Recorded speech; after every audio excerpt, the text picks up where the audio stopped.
I want to begin by thanking our witnesses for being here today to discuss the Federal Bureau of Investigation's current real estate footprint and space strategy. The FBI has a massive real estate portfolio across this country comprised of a headquarters building in downtown Washington, D.C., 56 field offices, and more than 350 satellite offices, also known as resident agencies under its field office umbrella. Together, the network of field offices and resident agencies represent more than 12 million rentable square feet of space.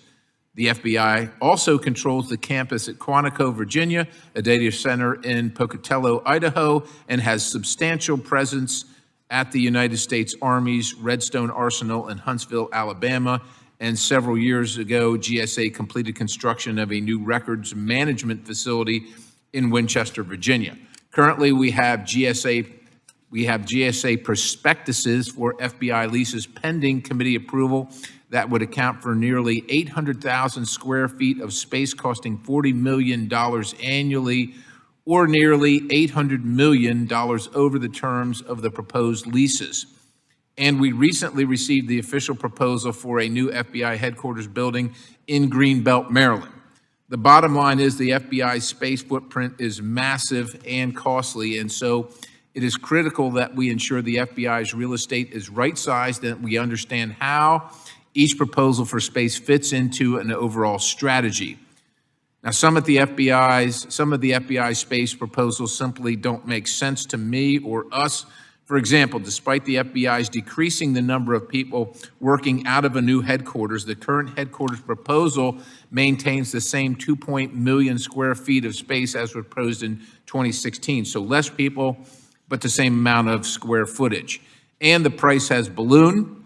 The cost went from under $3 billion to now well over $4.3 billion. And that is on top of the FBI proposing to maintain a headquarters footprint in the District of Columbia as well.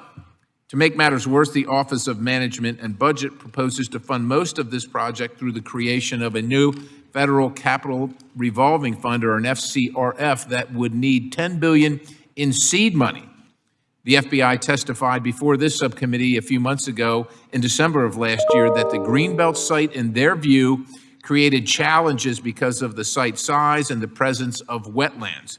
And I suspect these challenges also significantly increase construction costs.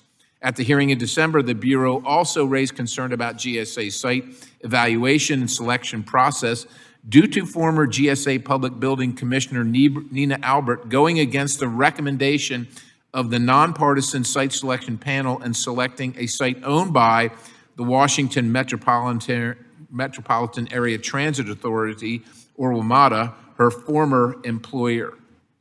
Following this hearing, Chairman Graves and I sent letters continuing to inquire into this decision, which included document production requests to both GSA and the FBI. And while I appreciate GSA and the FBI responding to our letter and providing an initial document production, I would like to know the status of efforts to identify and produce all responsive documents to this committee. That would include copies of communications between GSA, the FBI, and other administration officials. You received the oversight request 5 months ago and have had more than enough time to fully respond and comply with the committee's request. Returning to a point I raised previously, we currently have lease prospectuses for FBI field offices pending before the committee.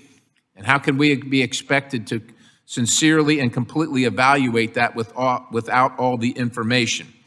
After the 1995 Oklahoma City bombing and continuing after the 9/11 terrorist attacks, the FBI's space requirements were adjusted, resulting in an expansion of its field operation.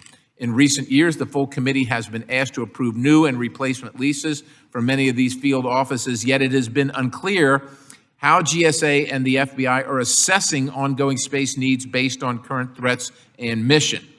The taxpayer winds up paying for many of these leased buildings several times over without any equity accruing, even after the taxpayer invests tens of millions of dollars for special build-outs in these buildings.